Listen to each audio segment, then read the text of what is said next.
মহামান্বিত পবিত্র রজনী শবে বরাতের রাতে আল্লাহ রাব্বুল আলামিন দুই শ্রেণীর মানুষকে ক্ষমা করবেন না। তারা হলো হতভাগা, তাদেরকে আল্লাহ রাব্বুল আলামিন ক্ষমা করবেন না। প্রিয় ভাই বোনেরা, সেই দুই শ্রেণীর মধ্যে কি আপনি আছেন? একটু নির্ণয় করুন। প্রিয় ভাই বোনেরা, যদি থেকে থাকেন তাহলে কোন কাজ করতে হবে, যে কাজ করলে আল্লাহ রাব্বুল আলামিন আপনাকে ক্ষমা করে দিবেন, অন্যথায় আপনাকে কোনোভাবেই ক্ষমা করবেন না। সেই দুইটি গুনাহ যদি আপনি করে থাকেন, তো সেই দুইটি গুনাহ কি আমি আপনাদেরকে বলে দিচ্ছি। প্রিয় ভাই বোনেরা, পবিত্র শবে বরাত কিন্তু অনেক দামি এবং গুরুত্বপূর্ণ। 5টি রাত বছরের সবচেয়ে বেশি গুরুত্বপূর্ণ আল্লাহ রাব্বুল আলামিনের কাছে।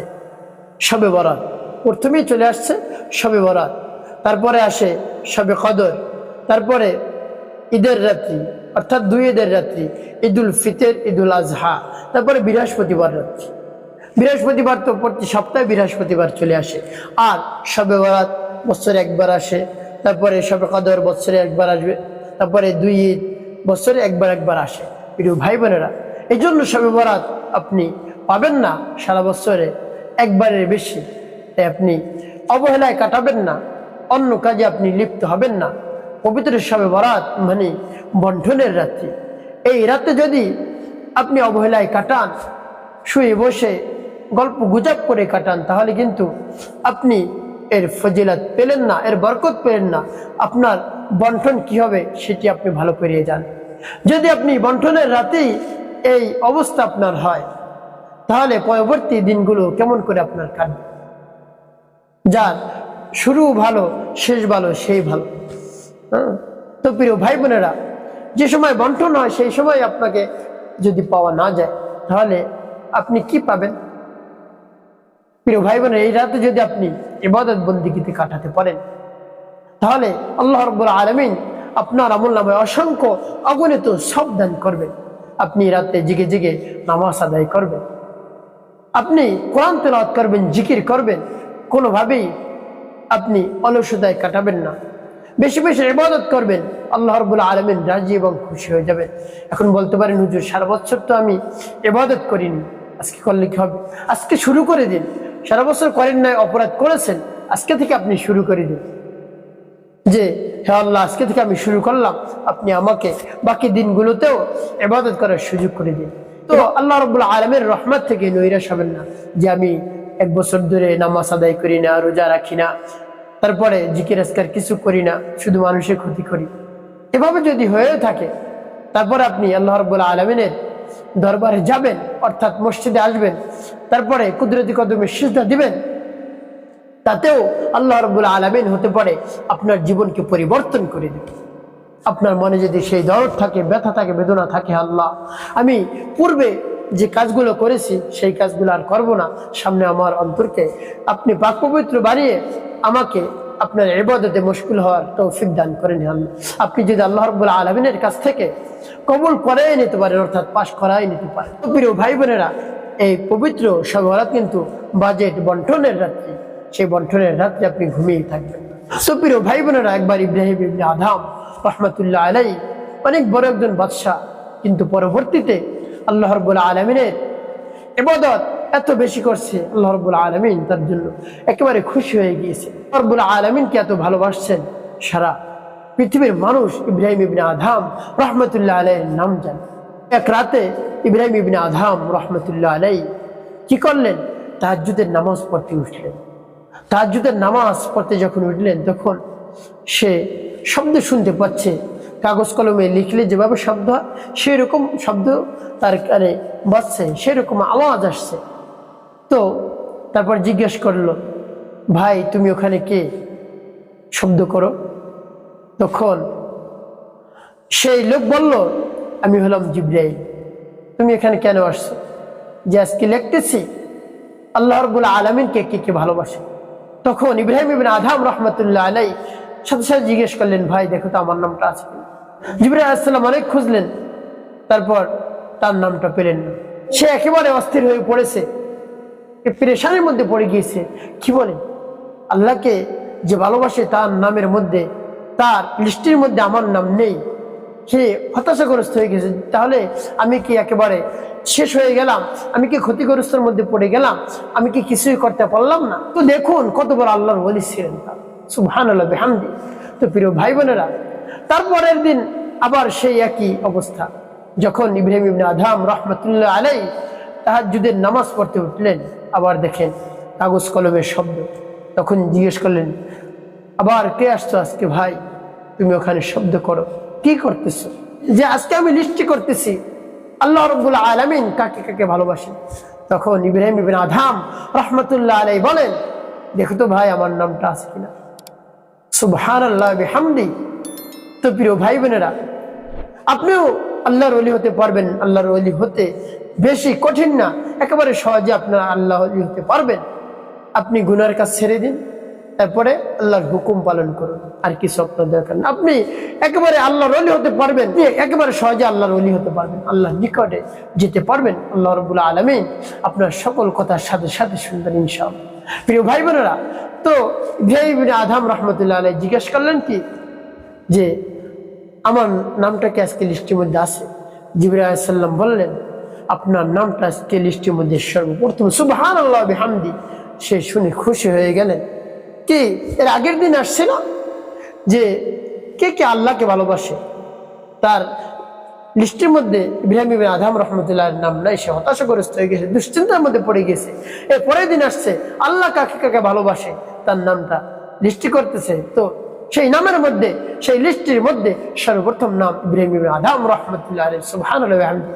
তো দেখুন সম্মানিত, তো দেখুন প্রিয় ভাই বোনেরা, আপনার আমার নামটাও যদি এভাবে আল্লাহ রাব্বুল আলামিনের দপ্তরে লিপিবদ্ধ করাতে পারি, শবে বরাতের রাতে ইবাদত বন্দেগী করে আল্লাহ রাব্বুল আলামিনকে রাজি এবং খুশি করিয়ে, তাহলে আমাদের ভাগ্যটা কত ভালো হবে। তো প্রিয় ভাই বোনেরা, পবিত্র শবে বরাতের রজনীতে বেশি বেশি ইবাদত করুন। আল্লাহ রাব্বুল আলামিন এই রাতে অসংখ্য বান্দাবান্দীদেরকে মাফ করে দেন। অসংখ্য বান্দাবান্দীদেরকে মাফ করে দেন, তাদেরকে সাধারণ ক্ষমা করে দেন। আল্লাহ রাব্বুল আলামিন অনেক জাহান্নামীকে জান্নাতে দান করেন। আল্লাহ রাব্বুল আলামিন অনেক জাহান্নামীকে মুক্তি দান করেন, জাহান্নাম থেকে মুক্তি দিয়ে জান্নাতের ব্যবস্থা করে দেন। সুবহানাল্লাহ। আল্লাহ রাব্বুল আলামিন এই জন্য আল্লাহ রাব্বুল আলামিন অসংখ্য গুনাহগারকে মাফ করে দেন। এই জন্য এই রাতে বেশি বেশি ইবাদত করুন, আল্লাহ রাব্বুল আলামিনের কাছে কান্নাকাটি করুন। তো প্রিয় ভাই বোনেরা, কোন দুই শ্রেণীর মানুষকে আল্লাহ রাব্বুল আলামিন ক্ষমা করবেন না পবিত্র মহামান্বিত রজনী শবে বরাতের রাতে? সেই দুই শ্রেণীর কথা আমি বলছি। এর মধ্যে এক নাম্বার হলো যে শিরিক করে। আল্লাহ রাব্বুল আলামিন বলেন, ইন্নাল্লাহা লা ইয়াগফিরু আন ইউশরাকা বিহি ওয়া ইয়াগফিরু মা দুনা যালিকা লিমান ইয়াশা। দেখুন আল্লাহ রাব্বুল আলামিন বলেন, যারা শিরিক করে তাদেরকে কোনো ক্ষমা নাই, তাদের কোনো ক্ষমা নাই, তারা ক্ষমা পাবে না। দেখুন আল্লাহ রাব্বুল আলামিন সকলকে মাফ করে দিবেন, শুধু দুই শ্রেণীর মানুষকে ক্ষমা করবেন না। এক নম্বর, যিনি শিরিক করেন, যে শিরিক করে আল্লাহ রাব্বুল আলামিনের সাথে শরীক করে, আল্লাহ রাব্বুল আলামিনের সত্তার সাথে শিরিক করে। তো প্রিয় ভাই বোনেরা, এই জন্য শিরিক করা যাবে না। এরকম দেখা যায় অনেক মাজার গিয়ে বাবার দরবারে সিজদা দেয়, তারপরে এভাবে মান্নত করে বাবার দরবারে, মুরগি জবাই করে, তারপরে ছাগল জবাই করে, তারপরে গরু জবাই করে বাবার দরবারে, বাবার নাম নিয়ে। এভাবে করা যাবে না, এটা শিরিক। তারপরে মোমবাতি জ্বালায়, আগরবাতি জ্বালায়, জ্বালিয়ে ওখানে সিজদা করে। আল্লাহ রাব্বুল আলামিনের কুদরতি কদম ছাড়া অন্য কোথাও সিজদা করা যাবে না, অন্য কাহারও দরবারে গিয়ে চাওয়া যাইবে না, আল্লাহ রাব্বুল আলামিনের কাছেই চাইতে হবে। প্রিয় ভাই বোনেরা, এই জন্য আল্লাহ রাব্বুল আলামিনের কাছে অনেকে অনেক পীরের দরবারে যায় এবং তার কাছে চায়। তার কাছে চাওয়া যাবে না, তার কাছে বলা যায় হুজুর আমার জন্য দোয়া করবেন, কিন্তু বলতে পারবেন না আমাকে সন্তান দান করুন, আমার সন্তান নেই, এটা বলা যাবে না। তাহলে আল্লাহর সাথে শিরিক করা হবে। এই শিরিকের মতো জঘন্য অপরাধে যদি আপনি লিপ্ত থাকেন, আপনি ছেড়ে দিন, অন্যথায় আল্লাহ রাব্বুল আলামিন আপনাকে ক্ষমা করবেন না। ইন্নাল্লাহা লা ইয়াগফিরু আন ইউশরাকা বিহি ওয়া ইয়াগফিরু মা দুনা যালিকা লিমান ইয়াশা। আল্লাহ রাব্বুল আলামিন বলেন, সব গুনাহ মাফ আছে, ক্ষমা আছে, কিন্তু শিরকের গুনার কোনো ক্ষমা নাই। প্রিয় ভাই বোনেরা, এক নম্বর। দুই নম্বর, হিংসুক। যার অন্তরের মধ্যে হিংসা হাসাদ থাকে, রিয়া থাকে, তাকাব্বুর থাকে, অহংকার থাকে, অহংকারে ভরা মানুষকে মানুষ বলে মনে করে না। টাকা পয়সা আছে কিন্তু যা টাকা পয়সা কম গরিব তাদেরকে মানুষই বলে মনে করে না, তুচ্ছ তাচ্ছিল্য করে। অর্থাৎ সে যে লেভেলের এর চেয়ে নিচে যারা রয়েছে তাদেরকে কোনো মানুষই মনে করে না, বা কারোর সাথেই ভালো ব্যবহার করে না। হিংসু, তাকাব্বুর, রিয়া অন্তরের মধ্যে ভরা, তাকে আল্লাহ রাব্বুল আলামিন ক্ষমা করবেন। তো প্রিয় ভাই বোনেরা, আল্লাহ রাব্বুল আলামিন এরকম গুনাহ ক্ষমা করেন না। তবে আপনি যদি একটি কাজ করতে পারেন, শিরকের গুনাহ ক্ষমা হবে, তারপরে এই হিংসা, হাসাদ, রিয়া, তাকাব্বুরে গুনাহ ক্ষমা হবে। একটি কাজ করতে পারেন, সেটি হলো কি? ভালো করে খেয়াল করে শুনুন। আপনি যদি তাওবা নাসুহা করতে পারেন, আল্লাহ রাব্বুল আলামিন বলেন, ইয়া আইয়ুহাল্লাযীনা আমানু তুবু ইলাল্লাহি তাওবাতুন নাসুহা। আপনি যদি চূড়ান্ত তাওবা করতে পারেন, চূড়ান্ত তাওবা কাকে বলা হয়? আপনি পূর্বে গুনাহ করেছেন, সেই গুনার জন্য অনুতপ্ত হবেন, লজ্জিত হবেন, এবং সামনে যতদিন আপনি বেঁচে থাকবেন, আল্লাহ রাব্বুল আলামিন হায়াত দান করবেন, ততদিনের মধ্যে এই গুনাহ করা যাবে। ততদিনের মধ্যে গুনাহ করবেন না, এই প্রতিশ্রুতি দিতে হবে, এই প্রতিজ্ঞাবদ্ধ হতে হবে, তাহলে আল্লাহ রাব্বুল আলামিন মাফ করবেন। এই জন্য আল্লাহ রাব্বুল আলামিনের কাছে বলবেন, হে আল্লাহ, নির্জনে একা একা বসে আমি তো এরকম অপরাধ করে ফেলেছি, শিরকের মতো গুনাহ করে ফেলেছি, আমার সেই শিরকের গুনাহ মাফ করে দিন। আমি পিছনে যে অন্যায় অপরাধ করেছি সেই গুনাহের জন্য অনুতপ্ত, লজ্জিত, আপনি আমার গুনাহকে মাফ করে দেন। হে আল্লাহ, হে আল্লাহ, আমার মধ্যে হিংসা হাসাদ রয়েছে, সেই হিংসা হাসাদ দূর করে দেন, রিয়া তাকাব্বুর দূর করে দেন। আমি আর অন্তরে রিয়া পোষণ করব না, হিংসা পোষণ করব না, সব কিছু দূর করে দিলাম, সবার সাথে ভালো ব্যবহার আমি করব। এভাবে যদি রব্বে কারীমের কাছে তাওবা নাসুহা করতে পারেন, একেবারে খাস তাওবা, তাহলে আল্লাহ রাব্বুল আলামিন মাফ করে দিবেন। আর যদি আপনার মনের মধ্যে সমস্যা থাকে, আপনি গুনাহ মাফ করালেন, আবার সেই গুনাহ করলেন, তাহলে কিন্তু আল্লাহ রাব্বুল আলামিন মাফ করবেন না। প্রিয় ভাই বোনেরা, এই জন্য শিরকের গুনার ক্ষমা নাই। তবে চূড়ান্ত তাওবা যদি করতে পারেন, যার জীবনে কখনো এই অপরাধ করব না, দ্বারের কাছেও যাব না, তাহলে আল্লাহ রাব্বুল আলামিন মাফ করে দিবেন। তাই পবিত্র রজনী, মহামান্বিত রজনী শবে বরাতে আল্লাহ রাব্বুল আলামিন সবাইকে মাফ করেন, কিন্তু দুই শ্রেণীর মানুষকে মাফ করেন না। সেটি হলো শিরিককারী এবং হিংসাকারী, হাসাদকারী, তাকাব্বুরকারী, রিয়াকারী।